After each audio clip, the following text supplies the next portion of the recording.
Bonjour les amis. Aujourd'hui, un texte dans le livre des Rois au chapitre 21. Condamner un innocent. C'est terrible. Il y a le témoignage de Juan Melendez, mais je vais juste aller dans un texte qui nous parle d'une injustice flagrante. Quand je dis injustice, injustice flagrante. Et on est dans un monde où souvent il y a de l'injustice. La justice veut corriger, mais nous avons ici un texte, et particulièrement un texte qui se trouve dans le livre des Rois et qui va nous permettre de retrouver le prophète Élie. C'est un message pour aujourd'hui, c'est un message pour notre temps, c'est un message qui est difficile à partager, un message douloureux, mais c'est un message dans lequel je crois qu'il est important de rentrer.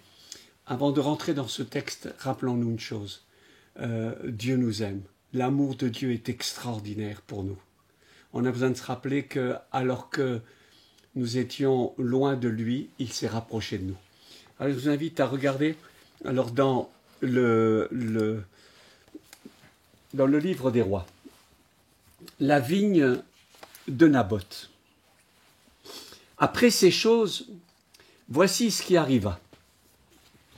Naboth de Jizréel avait une vigne à Jizréel à côté du palais d'Akab, roi de Samarie. Akab parla ainsi à Naboth: « Cède-moi ta vigne pour que j'en fasse un jardin potager, car elle est tout près de ma maison.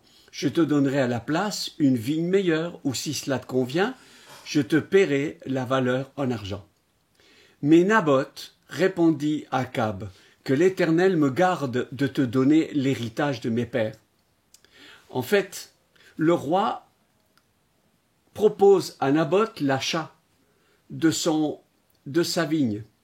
Et Naboth lui dit tout simplement non. Verset 4. Akab rentre dans sa maison, triste et irrité à cause de cette parole que lui avait dite Naboth. Je ne te donnerai pas l'héritage de mes pères. Il se coucha sur son lit, détourna le visage et ne mangea rien. Intervient son épouse. Jézabel, sa femme, vint auprès de lui et lui dit: « Pourquoi as-tu l'esprit triste et ne manges-tu point ?» Il lui répondit: « J'ai parlé à Naboth. Je lui ai dit: cède-moi ta vigne pour de l'argent, ou si tu veux, je te donnerai une autre vigne à la place. Mais il a dit: je ne te donnerai pas ma vigne. » Alors Jézabel, sa femme, lui dit: « Est-ce bien toi maintenant qui exerces la souveraineté sur Israël ? Lève-toi, prends de la nourriture et que ton cœur se réjouisse. Moi, je te donnerai la vigne de Naboth. » Et elle écrivit au nom d'Akab des lettres qu'elle scella du sceau d'Akab qu'elle envoya aux anciens, aux magistrats qui habitaient avec Naboth dans sa ville. Voici ce qu'elle écrivit dans ces lettres. « Publiez un jeûne. Placez Naboth à la tête du peuple et mettez en face de lui 2 méchants hommes qui déposeront ainsi contre lui: tu as maudit Dieu et le roi, menez-le ensuite dehors, lapidez-le et qu'il meure. » Les gens de la ville de Naboth, les anciens et les magistrats qui habitaient dans la ville, agirent comme Jézabel le leur avait fait dire, d'après ce qui est écrit dans les lettres qu'elle leur avait envoyé.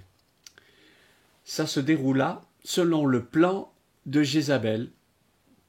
Verset 14, ils envoyèrent dire à Jézabel: « Naboth a été lapidé et il est mort. » Lorsque Jézabel apprit que Naboth avait été lapidé et qu'il était mort, elle dit à Akab: « Lève-toi, prends possession de la vigne,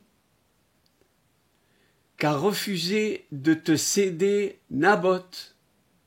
Naboth n'est plus en vie, il est mort. » Et ainsi, Akab prit possession. Verset 17. Alors, la parole de l'Éternel fut adressée à Élie. Lève-toi, descends au-devant d'Akab, roi d'Israël à Samarie, le voilà dans la vigne de Naboth où il est descendu pour en prendre possession. Tu lui diras, ainsi parle l'Éternel. Ainsi parle l'Éternel, n'es-tu pas un assassin et un voleur? Ainsi parle l'Éternel, au lieu même où les chiens ont léché le sang de Naboth, les chiens lécheront aussi ton propre sang. Akab répondit, m'as-tu trouvé mon ennemi? Et il répondit, je t'ai trouvé, parce que tu t'es vendu pour faire ce qui est mal aux yeux de l'Éternel. Voici, je vais faire venir le malheur sur toi, je te balayerai, j'exterminerai quiconque appartient à Akab. Vient le jugement sur Jézabel, verset 23. L'Éternel parla aussi sur Jézabel. Les chiens mangeront Jézabel près du rempart de Jizreel. Après, verset 27, après avoir entendu les paroles d'Élie, Akab déchira ses vêtements et il mit un sac sur son corps, il jeûna et il couchait avec ce sac, il marchait lentement. 21, verset 28, et la parole de l'Éternel fut adressée à Élie en ces mots. As-tu vu comment Akab s'est humilié devant moi? Parce qu'il s'est humilié devant moi, je ne ferai pas venir le malheur pendant sa vie, ça sera pendant la vie de son fils que je ferai venir le malheur sur sa maison. Que dire de cette histoire? On va regarder les différents acteurs. Le premier, le roi Akab, un capricieux égoïste. Si c'était un enfant, mais ce n'est pas un enfant, c'est le roi. C'est le roi, un roi infantile aux commandes d'une nation. Il passe à côté de son palais, voit une belle vigne qui lui semble idéale pour un projet, et il va s'adresser au propriétaire. Il s'appelle Naboth, en hébreu, le fruit. Il lui demande un échange de terrain, favorise Naboth, lui propose de l'argent. Akab avait parfaitement le droit de faire cette proposition.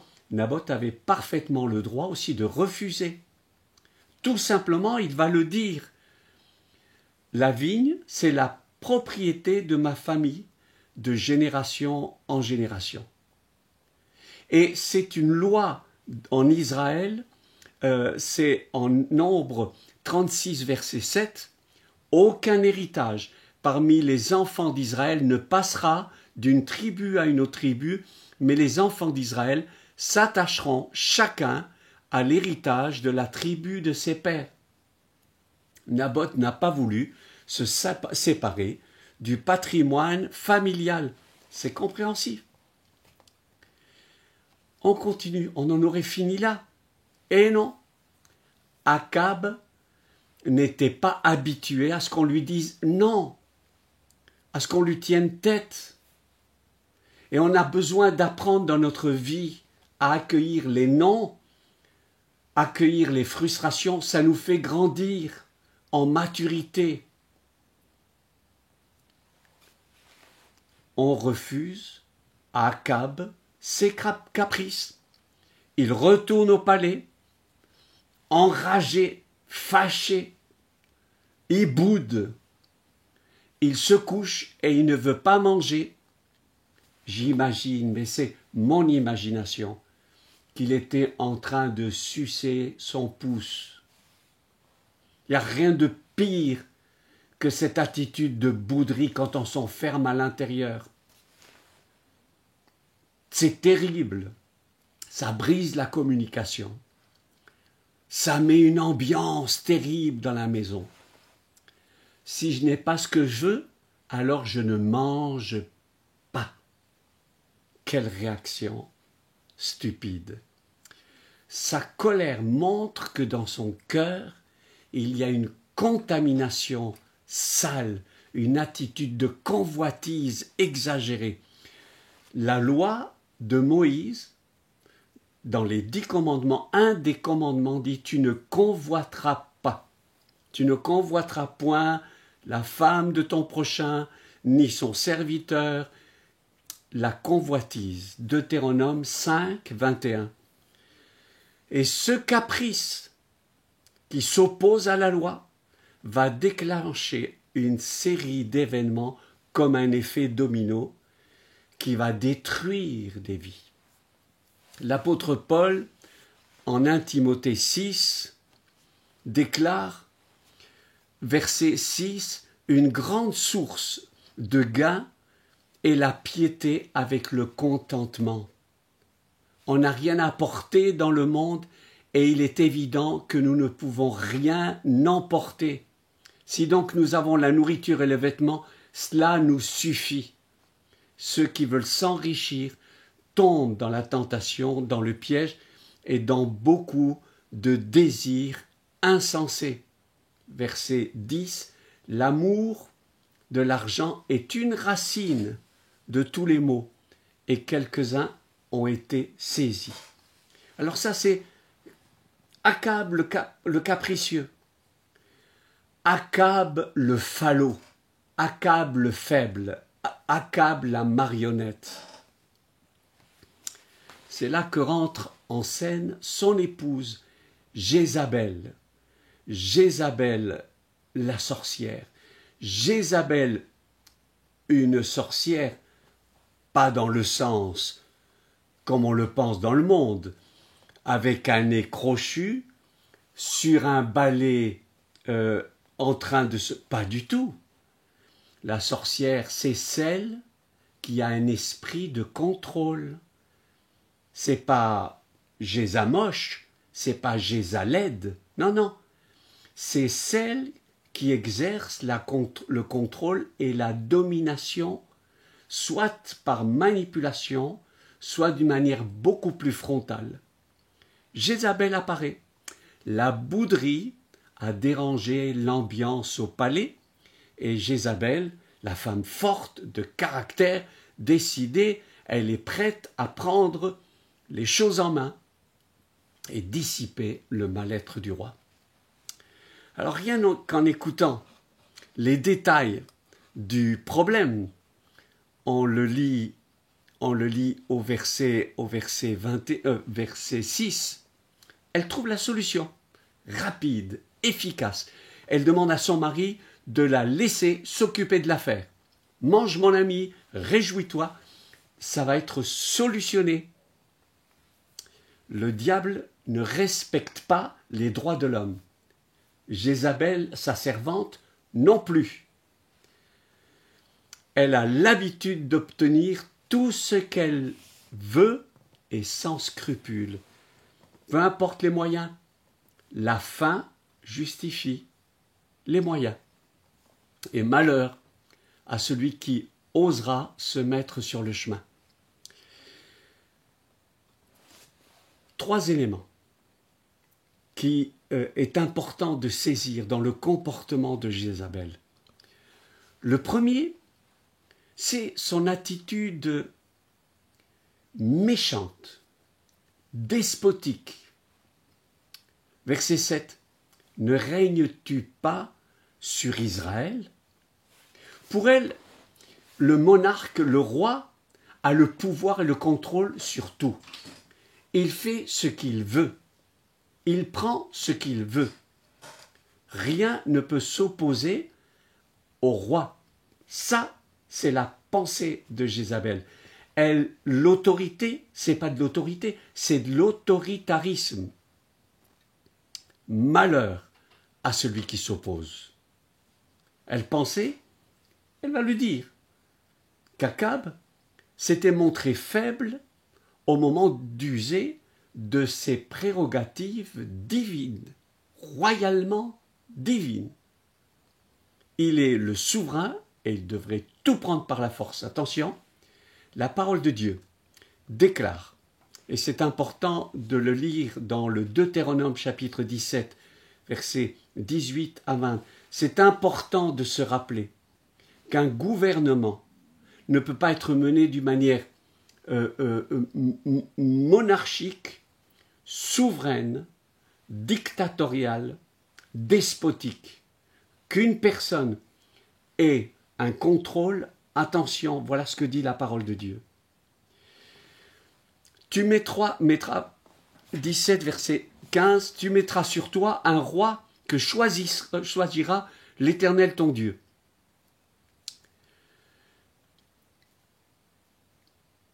Verset 16, qu'il n'ait pas un grand nombre de chevaux.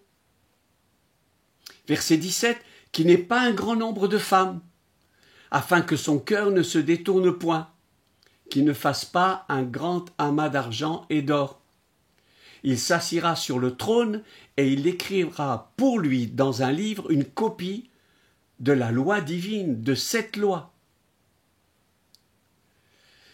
Verset 19, il devra l'avoir avec lui et lire tous les jours de sa vie, afin qu'il apprenne à craindre l'Éternel son Dieu. Et au verset 20, afin que son cœur ne s'élève pas au-dessus de ses frères et qu'il ne se détourne pas de ses commandements. Donc la responsabilité du roi, c'était pas seulement le fait de régner, mais de prendre soin de sa propre vie et de prendre soin du bien-être du peuple. C'est le but et l'objectif du roi. Les rois ne sont pas des monarques absolus. Ceux qui gouvernent ne peuvent pas exercer l'absolutisme. Et combien de fois des prophètes ont dénoncé les abus et les injustices. Si un cœur s'éloigne de Dieu, tôt ou tard son comportement se verra dans des injustices sociales. Amos chapitre 2, à partir du verset 6, vous avez vendu le juste pour de l'argent et le pauvre pour une paire de souliers. Verset 7, il viole le droit des malheureux. Dans Michée chapitre 3, au verset 1, encore un prophète qui va dire « Prince de la maison d'Israël, n'est-ce pas à vous à connaître la justice? Vous haïssez le bien et vous aimez le mal. » Verset 3, vous dévorez la chair de mon peuple. Désinvolte. Aussi, on voit chez elle un plan diabolique. Menteuse, elle monte un plan de fausses accusations. Elle écrit lettres de mensonges, accuse Naboth de blasphémer contre Dieu et contre le roi. Elle utilise le sceau royal pour avoir l'autorité. Elle envoie des faux témoins. Et c'est ce qui se passe. Et Naboth l'innocent est condamné à mort. On lira dans 2 Rois chapitre 9 au verset 25 et 26 que ses enfants, les héritiers, ont aussi été assassinés.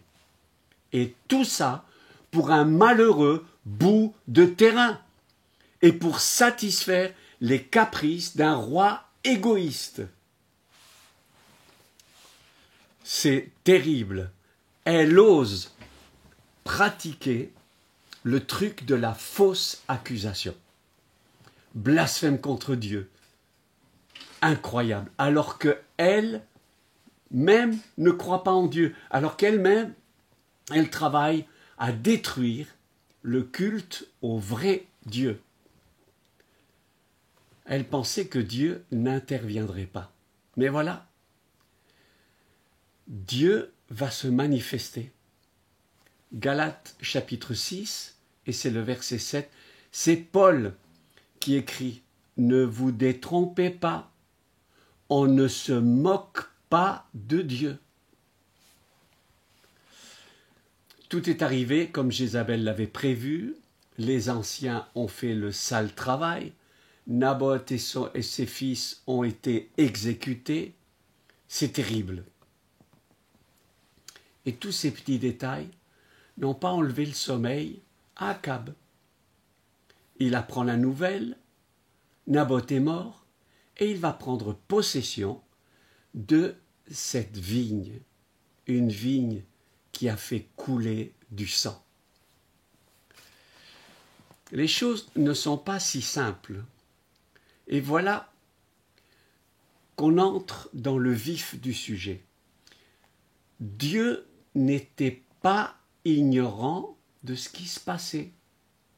Dieu n'oublie pas l'affaire. Et nous avons le messager de Dieu, Élie, qui va rencontrer le roi, Akab, pour annoncer une parole de jugement. Assassin, voleur. Évidemment, tu n'as pas pressé la gâchette, mais tu t'es vendu. Le méchant, c'est plutôt la méchante, c'est Jézabel. Mais celui qui s'est vendu, c'est Akab. Si, en regardant Genèse chapitre 3, Ève a pris le fruit, l'a donné à son mari, mais quand Dieu vient, il s'adresse à Adam, parce que Adam est le responsable. Alors, Akab s'est fait séduire, tenté par Jézabel. Akab connaissait sa femme, son côté machiavélique, diabolique. C'est ça de vouloir dormir avec le diable. Faut faire attention. Ma mère me disait toujours quand j'étais petit, attention Vincent, ne te bats pas avec un charbonnier, ne te bats pas avec un ramoneur, parce que tôt ou tard, tu seras sali. Quand on joue avec les ténèbres, tôt ou tard, ça nous laisse des marques. Même si on a des gants, et même si on a un petit masque, tôt ou tard sur notre corps, et sur nos vies et dans notre esprit, on sera marqué. On ne joue pas avec le diable, on ne discute pas avec le diable, on ne négocie pas avec lui, on ne plaisante pas avec lui, et on ne peut pas dire à la fin « je l'ai fait par ignorance ». Akab a dormi avec le diable. Et nous rappelons que Dieu est juste.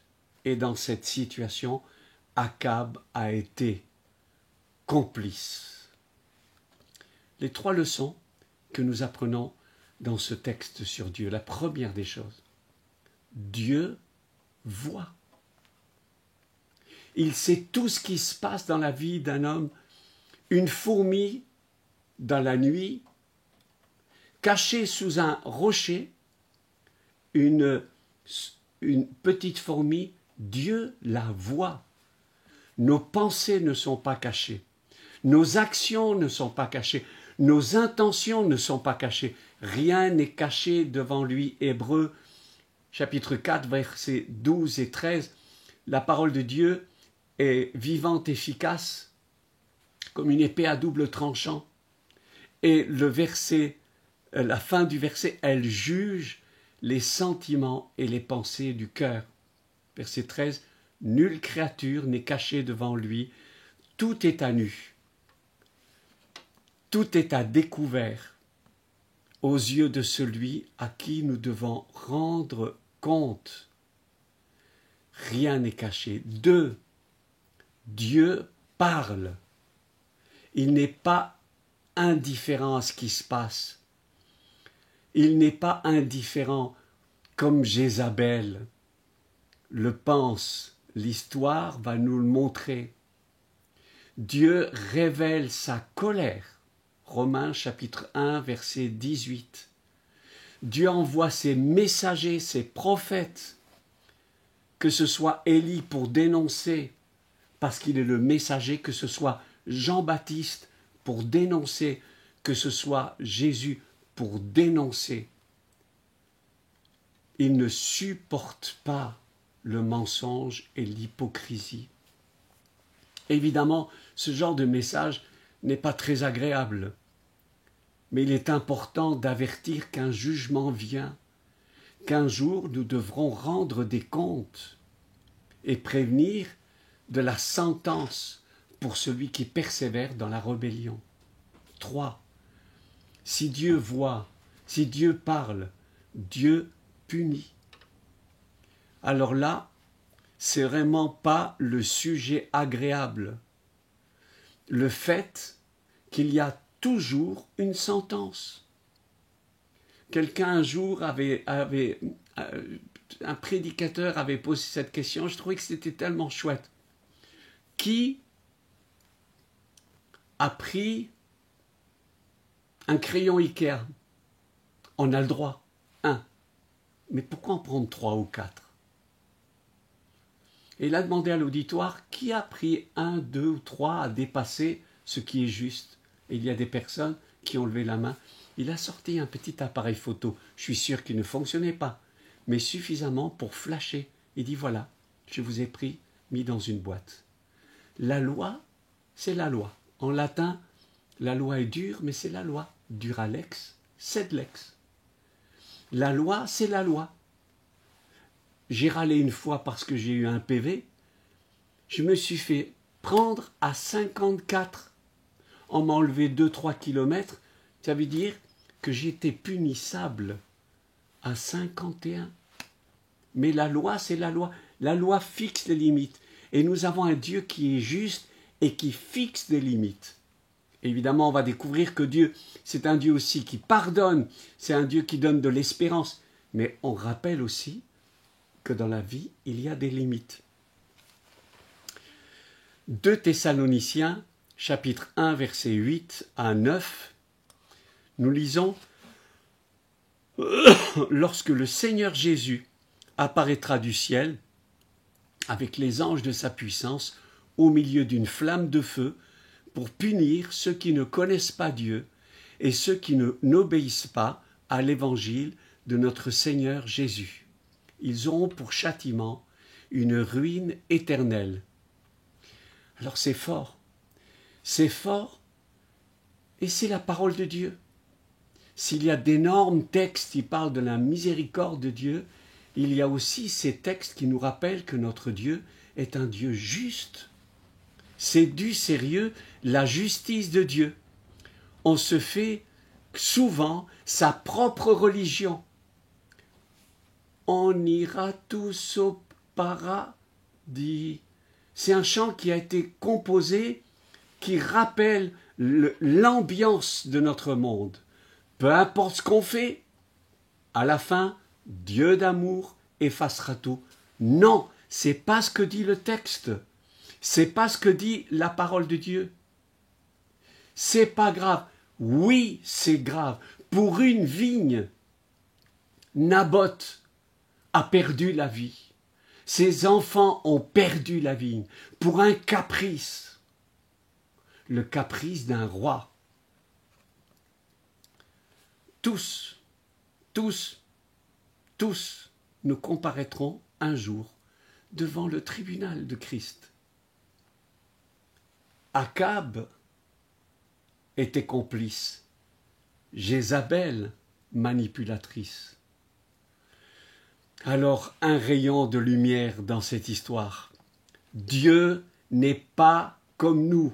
J'imagine quelques-uns qui ont lu ces textes à la fin, Dieu pardonne Akab. Et quelques-uns disent, mais c'est pas vrai, mais c'est pas juste. Dieu n'est pas comme nous.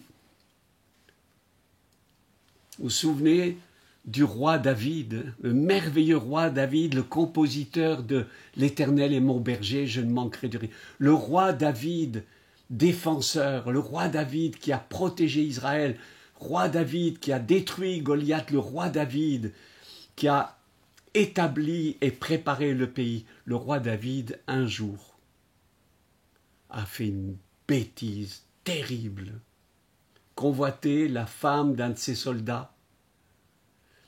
Il a couché avec elle et puis il a fait assassiner son mari. C'est monstrueux, le grand roi. La parole de Dieu ne nous cache rien. Et nous lisons dans le psaume 51, au verset 2, lorsque Nathan le prophète vint à lui, après que David fut allé vers Bathsheba, « Ô Dieu, aie pitié de moi dans ta bonté, selon ta grande miséricorde, efface mes transgressions. » Le roi David, meurtrier, pour tout pécheur, Dieu ouvre une porte d'espérance, de pardon et de salut. Romains 5, verset 8, Dieu prouve son amour envers nous, en ce que lorsque nous étions encore pécheurs, Christ est mort pour nous.